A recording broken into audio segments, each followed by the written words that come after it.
তুমি কি ডেসপারেটলি থাকতে চাইছো না আমার সঙ্গে? না, সেটা তো আগেই বলেছি। তার কারণটা জানতে পারি? আমি তো আগেই তোমাকে বলে দিয়েছি, তোমার সঙ্গে থেকে আমি তোমাকে ঠকাতে চাই না। প্রয়োজন হলে তুমি ডিভোর্স করে নাও। তোমাদের মতন মেয়েদের কাছে ডিভোর্সটা ছেলে খেলা হতে পারে গুড্ডি, আমাদের মতন পরিবারে সেটা নয়। তুমি যখন তখন বিয়ে করতে পারো, যখন তখন ডিভোর্স করতে পারো, কিন্তু আমাদের পরিবারে সেটা হয় না। আমার ছেলে একবার বিয়ে করবে, একবার ডিভোর্স করবে, এরকম ভাবে আমার ছেলেকে আমি মানুষ করিনি গুড্ডি। আমাদের পরিবারের না একটা মূল্যবোধ আছে।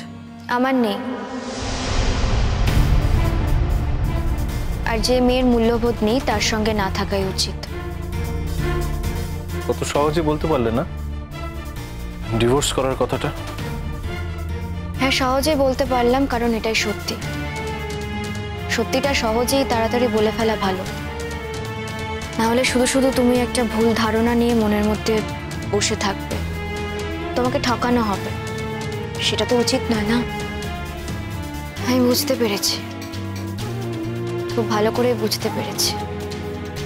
অনুজ চলে যাওয়ার পর আরো বেশি করে বুঝতে পেরেছি এক মুহূর্তের জন্য ও স্মৃতি আমার মনের ভেতর থেকে যাচ্ছে না।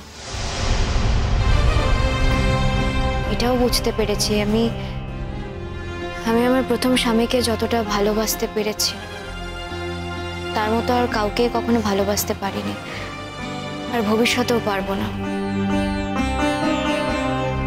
আমি জীবনে আর কারোর সঙ্গেই থাকতে চাইছি না। আমি একার মতো করে নিজের জীবনটা এবার কাটাতে চাই। আমি কারোর সঙ্গে থাকতে চাই না আর।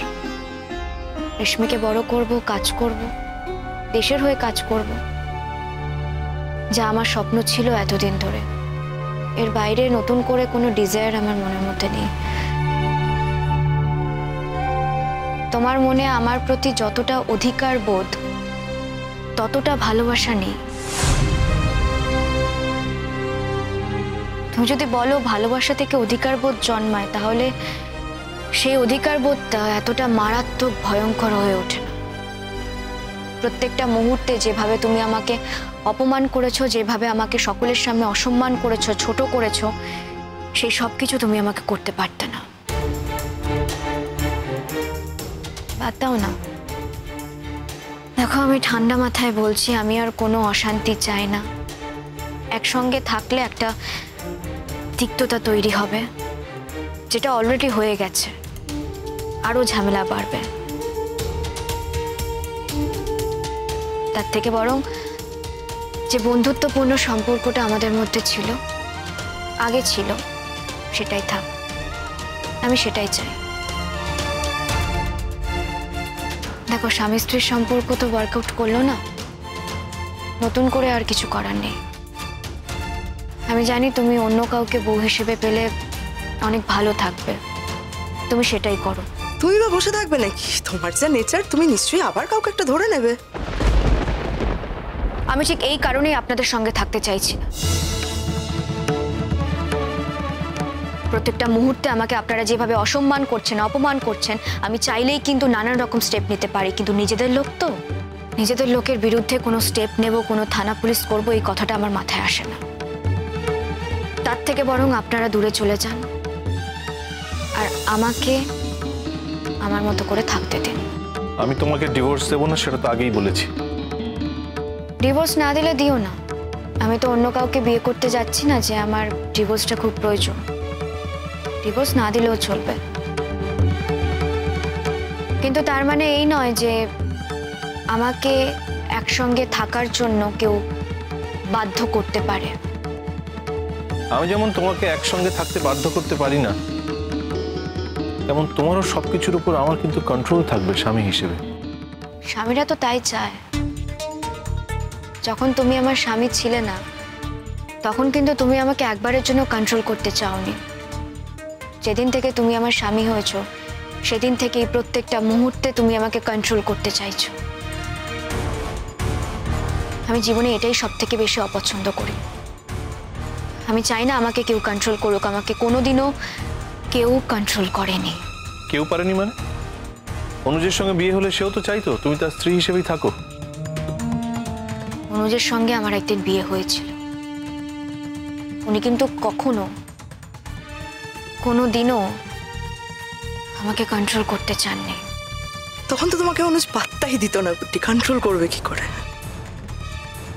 সেজন্য হয়তো কন্ট্রোল করতে চাননি। যদি সত্যি মন থেকে বিয়েটাকে সত্যি ভাবতো হয়তো কন্ট্রোল করতে চাইতো। দেখুন, কি হলে কি হতো না হতো এসব ভেবে তো কোনো লাভ নেই, কোনো লাভ নেই এসব ভেবে। আর আমি ভাবতেও চাই না। যদি আমাকে কন্ট্রোল করতে চাইতো তাহলে হয়তো আমি তখন একইভাবে এরকম ব্যবহার করতাম, করতে বাধ্য হতাম। বুঝতে পারছো গুড্ডি, তুমি নিজেকে ছাড়া কাউকে ভালোবাসো না। তুমি কোনোদিন কাউকে শান্তি দাওনি গুড্ডি। না তুমি শিরিনকে শান্তি দিয়েছো, না তুমি অনুজকে শান্তি দিয়েছো, না তুমি আমার ছেলেটাকে শান্তি দিয়েছো। একটা সেকেন্ডের জন্য তুমি আমার ছেলেটাকে শান্তি দাওনি। তুমি চাইছো না যখন আমি তোমার সঙ্গে থাকবো না গুড্ডি, কিন্তু একটা কথা মনে রেখো, আমি কোনোদিন তোমাকে মুক্তি দেব না। তোমার যদি মনে হয় বিবাহিত সম্পর্কে আবদ্ধ রাখাটাই মুক্তির একমাত্র মাপকাঠি, তাহলে আমি বলবো সেই বন্ধন থাক। আমার মুক্তির কোনো দরকার নেই, কারণ আমি নিজেই নিজেকে অনেক আগে মুক্ত করে দিয়েছি। আমার মনকে তো কেউ তোমরা আটকাতে পারবে না, সেই অধিকার তোমাদের কারণ নেই। কিন্তু আবারও বলছি যুধাজিৎ, আমি চাই তুমি ভালো থাকো। তোমার ভালো থাকার অধিকার আছে। তোমার ভালো থাকার উপর অনেক কিছু নির্ভর করে। ভালোভাবেই কথাগুলো তোমাকে বলছি। দেখো, আমি আমার জীবনে ভালোবাসা পেয়ে গেছি, আমার কোনো আক্ষেপ নেই। কিন্তু তুমি তোমার জীবনের সেই ভালোবাসাটা পাওনি যে ভালোবাসা পেলে একজন মানুষ বেঁচে থাকতে পারে। তাই বলছি, এখনো সময় আছে, ভালোবাসা পাওয়ার সময় ফুরিয়ে যায়নি, অনেকটা সময় আছে।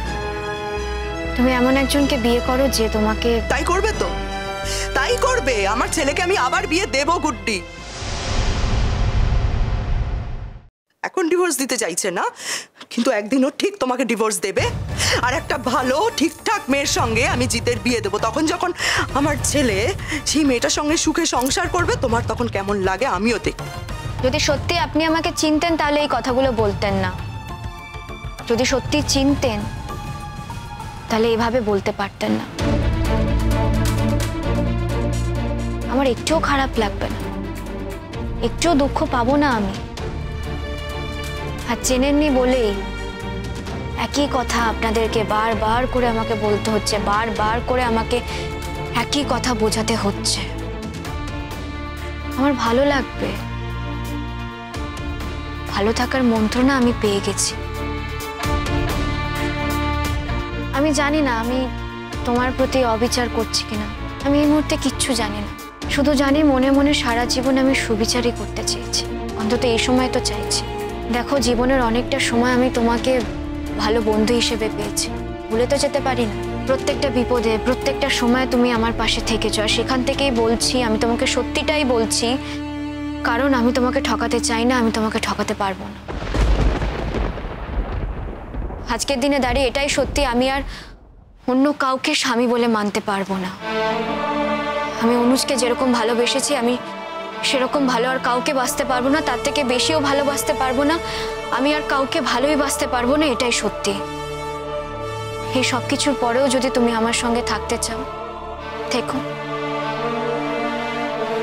এই সব কিছু জানার পরেও তুমি যদি বিবাহ বন্ধনে আমাকে আবদ্ধ রাখতে চাও, রেখো। তবে আমি আমার দিক থেকে তোমাকে মুক্তি দিতে চাই।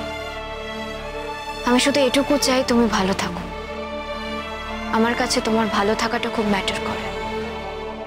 তুমি ভালো থাকো। এই সিনেমার বড় বড় ডায়লগ দিও না তো, একদম ডায়লগ দিও না। বাস্তব জীবনে এগুলো মানায় না। আর তুই বা এখানে দাঁড়িয়ে দাঁড়িয়ে ওর কথা শুনছিস কেন? সময় নষ্ট কেন করছিস জিৎ? আমাদের অনেক কাজ, আমাদের তো এই বাড়ি থেকে বেরিয়ে যেতে হবে এখন, জিনিসপত্র গোছগাছ করতে হবে। আমাদের তো ওর মতন হাজারটা লোক নেই। ও তো এক্ষুনি ড্যাং ড্যাং করে জিনিসপত্র নিয়ে বেরিয়ে যাবে, আমাদের বলবে তোমরাও চলে যাও কলকাতায়। আর একটা কথা জিৎ,